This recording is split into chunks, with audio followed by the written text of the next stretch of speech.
أعوذ بالله من الشيطان الرجيم. بسم الله الرحمن الرحيم. إن ربكم الله الذي خلق السماوات والأرض في 6 أيام ثم استوى على العرش يدبر الأمر ما من شفيع إلا من بعد إذنه ذلكم الله ربكم فاعبدوه أفلا تذكرون. إليه مرجعكم جميعا وعد الله حقا إنه يبدأ الخلق ثم يعيده ليجزي الذين آمنوا وعملوا الصالحات بالقسط والذين كفروا لهم شراب من حميم وعذاب أليم بما كانوا يكفرون. صدق الله مولانا العظيم. دوستو بزرگ سورہ یونس شروع ہوئی تھی، اس کی ایک دو آیتیں پچھلی مجلس میں بیان ہوئی تھی. سورت کے شروع میں ہی اور یوں سمجھیں کہ پوری سورت میں چونکہ مکی سورت ہے تو مکی صورتوں میں اللہ تبارک و تعالیٰ کی وحدانیت اور انبیاء کرام کی رسالت کا تذکرہ زیادہ ملتا ہے، کیونکہ مکے کے لوگ جس پوزیشن میں تھے ان کی جو کنڈیشن تھی وہ یہ تھی کہ تھے تو بڑے اپنے آپ کو ذہین کہنے والے. ہم جس شخص کو ابو جہل کہتے ہیں وہ ابو الحکم تھا. سردار ہونے کے علاوہ خوابوں کی تعبیر جانتا تھا، بڑا ماہر تھا خوابوں کی تعبیر جاننے میں، اور اپنے آپ کو وہ ابو الحکم کہلاتا تھا کہ سب سے بڑے سمجھدار لوگوں کا بھی میں بڑا ہوں. لیکن ان کے سمجھ میں کچھ چیزیں آ نہیں رہی تھیں. مثلا اللہ تبارک و تعالیٰ کی وحدانیت کہ اللہ ایک ہے، معبود ایک ہے، رب ہمارے ایک ہیں، یہ سمجھ میں نہیں آتی بات. اسی طرح انبیاء کرام، نبی یہ انسان اور ہمارا عزیز رشتہ دار اور پھر ایک غریب گھرانے کا آدمی، یہ کیسے ہو سکتا ہے؟ ان کے سمجھ میں یہ بات نہیں آ رہی. اس لیے قرآن پاک نے مکی صورتوں میں مرکز اپنی گفتگو کا، اپنے خطاب کا جو مرکز بنایا وہ اللہ تعالیٰ کی ربوبیت اور انبیاء کرام کی رسالت ہے. تو پہلی دو آیتیں جو گزری ان میں بھی یہی تذکرہ تھا کہ ان کو تعجب ہو رہا ہے، ایک انسان انہی میں سے کا انسان اور وہ اس کے پاس وحی آتی ہے اور وہ اللہ کا حکم لے کر آ رہا ہے ہمارے پاس، یہ کیسے ہو سکتا ہے؟ تو آج کی آیتوں میں اللہ تعالیٰ نے اپنی ربوبیت کا تذکرہ کیا. رب ہونا اللہ کی صفت ہے. اللہ تعالیٰ کی صفات کو سمجھنے کے لیے ہمارے ذہن ناکافی ہیں، یہ بات ذہن میں رکھیے گا. اللہ کی صفات کو ہم سمجھ نہیں سکتے. تھوڑا بہت اپنے ذہن کے حساب سے اللہ جو بتایا ہے اتنا ہی ہمیں کچھ سمجھ میں آ سکتا ہے. اس میں سب سے پہلی چیز اللہ نے فرمایا ان ربکم اللہ الذی، تمہارا رب وہ اللہ ہے جس نے آسمانوں اور زمینوں کو 6 دن میں پیدا فرمایا اور پھر اپنے عرش پر مستوی ہوا. اللہ تعالیٰ تمام معاملات کی تدبیر فرماتے ہیں. کوئی بھی سفارش نہیں کر سکتا مگر اس کی اجازت سے. یہی تمہارا رب ہے تو اسی کی عبادت کرو.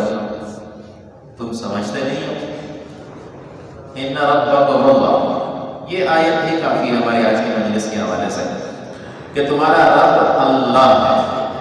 آپ نے عام ہماری چھوٹی کتابیں جو مذہب کی ہیں ان میں بھی لکھا ہوا ہے کہ اللہ اس ذات کا نام مبارک ہے، اور باقی جو 99 صفات اللہ کی ہمارے عام قرآن مجید کے نسخوں میں بھی شروع میں لکھی ہوئی ملتی ہیں، وہ اللہ کی صفات ہے. اور ان میں سے یہاں جو صفت بیان ہوئی ہے وہ ربوبیت ہے. اللہ رب ہے، اور رب کا معنی ہماری عام زبانوں میں پالنے والا کرتے ہیں، پالن ہار. اللہ نے سورہ رحمان میں ہر جگہ پہ فَبِأَيِّ آلَاءِ رَبِّكُمَا، فَبِأَيِّ آلَاءِ رَبِّكُمَا 33 یا 34 مرتبہ یہ آیت آئی ہے، اور ہر آیت میں اللہ نے اپنی صفت بتائی ہے وہ ربوبیت کی، اور صفتیں نہیں بتائی. اللہ رحمان بھی ہے، رحیم بھی ہے، رؤوف بھی ہے. اللہ تعالیٰ حی بھی ہے، اللہ تعالیٰ علیم بھی ہے، خبیر بھی ہے، لیکن پوری سورہ رحمان میں 35 مرتبہ ربوبیت کا تذکرہ ہوتا ہے کہ تمہارا رب، اور تم اپنے رب کی کون سی نعمتوں کو ٹھکراؤ گے؟ اور رب کا کیا معنی ہے؟ رب کا معنی ہم نے سمجھنا ہے، حقیقت ہمیں سمجھ میں نہیں آئے گی، معنی سمجھ سکتے ہیں۔ رب کہتے ہیں اس ذات کو جو اگلے کی استعداد اور صلاحیت کے مطابق اس کو درجہ بدرجہ اوپر لے جائے، اگلے کو اس کی استعداد اور صلاحیت کے مطابق اوپر نیچے سے اوپر لے آئے، اس کو رب کہتے ہیں۔ انسان جب شروع میں پیدا ہوتا ہے تو اس کا معدہ اور آنتیں ہماری روٹی چاول بریانی کو ہضم نہیں کر سکتے، نہیں کھا سکتا، اس کے منہ میں دانت بھی نہیں ہوتے کہ چبائے۔ اللہ نے اس کے لیے کیا انتظام فرمایا؟ ماں کے سینے میں دودھ کی نہریں جاری کر دی، باپ کے سینے میں نہیں، ماں کے سینے میں اللہ نے دودھ کی نہریں جاری کر دی، وہ اپنا کچھ عرصے تک دودھ استعمال کرتا ہے، اور پھر اس کے بعد اس کے منہ میں دانت آنا شروع ہوتے ہیں اور اسے غذا دی جاتی ہے، نرم ہلکی، کچھ چلتے چلتے وہ دنیا کی تمام غذائیں کھانے کے قابل ہو جاتا ہے۔ اب جب اس کے اندر عقل اور شعور ہوتی ہے تو اللہ تعالیٰ انبیاء کرام بھیجتا ہے، اللہ تعالیٰ نبی بھیجتا ہے۔ اللہ کے ربوبیت کی یہ صفت ہے، اللہ کے ربوبیت کا یہ تقاضا ہے کہ وہ ہمارے دماغ کو ٹھیک کرنے کے لیے، وہ ہماری زندگی کو ٹھیک کرنے کے لیے انبیاء بھیجے۔ یہ بات کافروں کو سمجھ نہیں آئی کہ نبی کی کیا ضرورت ہے، دنیا کے فلسفی، دنیا کے تعلیم یافتہ لوگ یہ کہتے ہیں کیا ضرورت ہے؟ ضرورت کیا ہے؟ ہمیں سب پتہ ہے۔ کسی کو جا کر کہیں نا آپ نماز نہیں پڑھ رہے، آپ فلاں کام کیوں نہیں کرتے، مجھے پتہ ہے، تو بھائی پتہ ہونا الگ چیز ہے۔ اللہ تعالیٰ کی ربوبیت کا تقاضا یہ ہے کہ وہ آپ کے پاس قاصد بھیجتا ہے، یہ بھی ربوبیت ہی کا تقاضا ہے، کیونکہ دنیا میں اس انسان کو اللہ تعالیٰ کی ربوبیت کے تقاضے کے مطابق انبیاء بھیج کر سیدھے راستے پر آنے کی، سیدھے راستے پر لانے کی کوشش کی گئی کہ تاکہ سیدھے راستے پر رہے، اور پھر آگے پھر ایک دن ایسا آئے کہ جس میں اس کو حساب کتاب دینا پڑے کہ میں نے اپنی زندگی کیسے گزاری۔ یہ ربوبیت ہے۔ یہاں اس لیے اللہ نے اپنے رب ہونے کو بیان کیا کہ اللہ تمہارا رب ہے۔ اب یہ بات سمجھ میں نہیں آتی، لیکن علماء نے لکھا ہے کہ انسان جیسے ہی قبر میں پہنچے گا اس کا دماغ، اس کی عقل اس دنیا سے بہت تیز ہو جائے گی۔ یہاں اس کی عقل پر پردے پڑے ہوئے ہیں، دنیا کی حرص و حوث، دنیا کے اسباب، دنیا کی چمک دمک نے اس کے دماغ کو، اس کی عقل کو پیچھے کیا ہوا ہے۔ لیکن قبر میں ذہن بہت تیز ہو جائے گا۔ یہاں دنیا میں یہ نہیں سوچتا کہ میں کیوں اپنے رب کو راضی نہیں کر رہا، یہ نہیں سوچتا، لیکن قبر میں جاتے ہی جب اس کے پاس فرشتے آئیں گے اور پوچھیں گے تو اس وقت اسے فوراً احساس ہوگا کہ اب یہ میں نے کیا کیا، یہ مجھ سے کیا ہو گیا، کاش کہ میں یہ کرتا، کاش کہ یہ میں کرتا۔ کافروں کے بارے میں قرآن مجید نے تذکرہ کیا ہے کہ وہ کہیں گے کہ آج ہمارے پاس ساری دنیا ہوتی تو بھی ہم دے دیتے، اپنی جان چھڑا لیتے۔ اس وقت انسان کا ذہن، عقل تیز ہو جائے گی کہ میں نے کیا کیا، مجھے یہ نہیں کرنا چاہیے تھا، افسوس کرے گا۔ اس دنیا میں نہیں کرنا، اس دنیا میں اگر اسے یہ افسوس آنا شروع ہو جائے اور اس کی عقل تیز ہو جائے پھر تو ولی اللہ، پھر تو انسان کے یہ درجات فرشتے نہیں حاصل کر سکتے۔ اللہ نے جن لوگوں کو اپنی معرفت اور اپنی پہچان دی، ان لوگوں نے دنیا کو جوتے کی نوک پہ رکھا، کوئی اہمیت نہیں تھی ان کے ہم دنیا کے اسباب کی، دنیا کی چیزوں کی۔ ان لوگوں کی جو ذہنیت تھی نا اللہ والوں کی، ان کے ذہن میں ساری چیزیں فضول تھی سوائے اللہ کو راضی کرنا، اللہ کی ربوبیت جب سمجھ میں آ جائے۔ اب دیکھیں یہاں اللہ نے سب سے پہلی چیز جو بیان فرمائی وہ یہ ہے کہ آسمان اور زمین 6 دن میں پیدا کی، اور پھر اللہ نے اپنے عرش پہ قرار پکڑا۔ آسمان اور زمین کی پیدائش 6 دنوں میں ہوئی۔ آسمان، سورج، چاند، ستارے یہ ترتیب سے بنے۔ تو آسمان کے بننے سے پہلے سورج اور چاند نہیں تھا کہ دن کا تخمینہ بتایا جاتا کہ دن کیسا ہوگا، اور اکثر مفسرین نے یہ لکھا ہے کہ دن اللہ تعالیٰ کا جو ہے وہ مراد ہے، یہاں دنیا والا دن مراد نہیں ہے۔ یہاں دنیا والا دن کبھی 12 گھنٹے کا ہے، کبھی 14 گھنٹے کا ہے، کبھی 16 گھنٹے کا ہے، لیکن اللہ تعالیٰ کا جو دن ہے نا وہ إِنَّ يَوْمًا عِندَ رَبِّكَ كَأَلْفِ سَنَةٍ مِّمَّا تَعُدُّونَ، 1000 سال کا دن ہے۔ تو 6 دنوں میں پیدا کرنے کا مطلب کیا؟ 6000 سال آسمان اور زمین پیدا ہوا۔ اللہ کا جو دن ہے وہ 1000 سال کا ہے، تو 6000 سال میں آسمان اور زمین کو پیدا کیا۔ اللہ تعالیٰ کو قدرت ہے کہ وہ ایک ہی منٹ میں، ایک ہی سیکنڈ میں سب چیزیں پیدا فرما دے بغیر کسی مادے کے۔